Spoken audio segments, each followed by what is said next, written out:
Welcome back to the channel, everyone, and welcome to a new episode of One I Switched Off.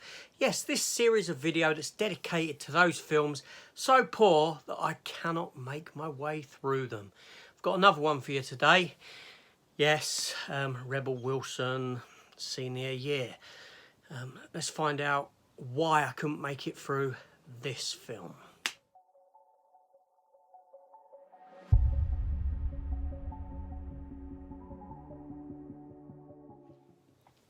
Okay, so if you're new to the channel, then welcome to the channel. If you're a returning viewer, welcome back. Regardless, if you haven't pressed the subscribe button, then please consider doing so. Support the channel. Why not? It's the thing to do, isn't it? Come on now. Where's that Christmas goodwill? I know we're in the middle of the year almost. Only 4 months to autumn. But there we go. But anyway, yes, so let's get on track with this. Essentially a review, I suppose, of a film that I switched off. Is it a review? Can't be really a review because I didn't make it to the end. But there we go. So anyway, so this film, Senior Year, it's a new film on Netflix, came out a little while ago, a couple of weeks maybe, I don't know, 2022. It's rated 15, it runs for 1 hour and 51 minutes. It stars Rebel Wilson in the role of a character called Stephanie. Angourie Rice, I think I'm pronouncing that correctly, I don't know, as a young Stephanie, and also Justin Hartley, who you would have seen in Smallville as Oliver Queen, aka the Green Arrow. That's all I know him from anyway. Probably seen him in some other stuff as well. Anyway, this film is directed by Alex Hardcastle, who's a director with 45 credits to his name, primarily in TV. Writers Andrew Knavner, Arthur Pielli and Brandon Scott Jones. They worked on the story and the screenplay for the film as well. So this film centres around this character of Stephanie, who's starts in 2002. She's in high school. She sort of becomes very popular and the head of the cheerleading squad.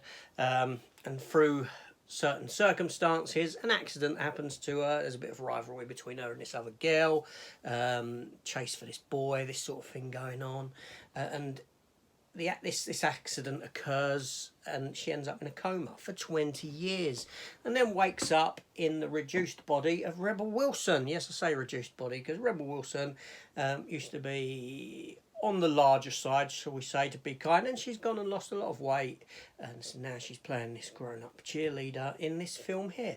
Good luck to her with the weight loss, that's all I can say. Yes, anyway,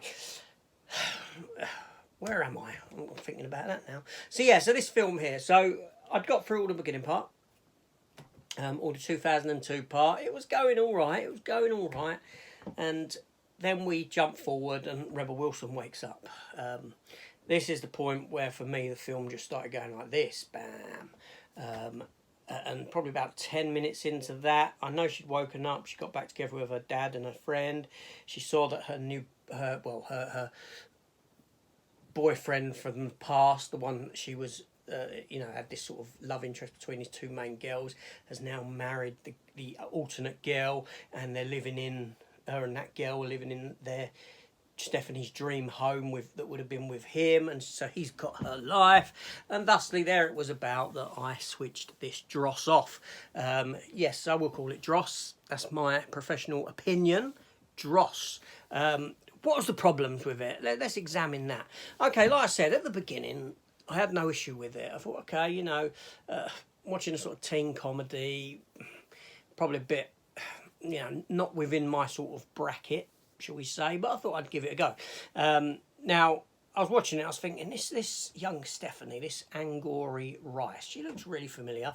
Anyway, she's in the 3 Spider-Man film, the Tom Holland MCU Spider-Man films. She plays Betty Brant, who's the character that Ned has a little thing with in the second one. That's the one where she's got the most stuff to do. She's the one who's hanging around with him. And she was pretty damn good in it. She wasn't bad at all. She was quite enjoyable to watch. If the whole film was her, I'd probably have sat through it. But anyway, so Rebel Wilson.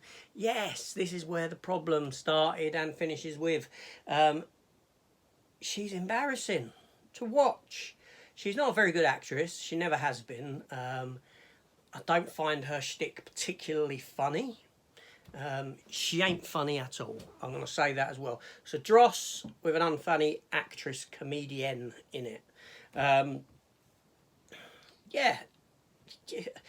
I don't know what more I need to say. I think that justifies my switching it off, to be honest with you. I think just saying the name Rebel Wilson justifies switching this off. I think for me, Rebel Wilson is up there with that other one, the other unfunny one that Paul Feig keeps casting, the one who's in Ghostbusters 2019. Melissa McCarthy. There we go. There's two names synonymous with whatever you want to make them synonymous with. I won't go down that road. But yeah, but Rebel Wilson, she looks out of place in the film.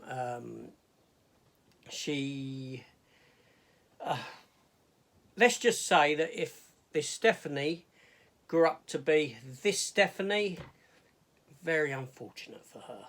Very unfortunate. They look nothing alike. It looks like while she's been in a coma, someone's come round and hit her with the ugly stick countless times. I know she's lost a lot of weight, and you know, props to her for that. Fantastic.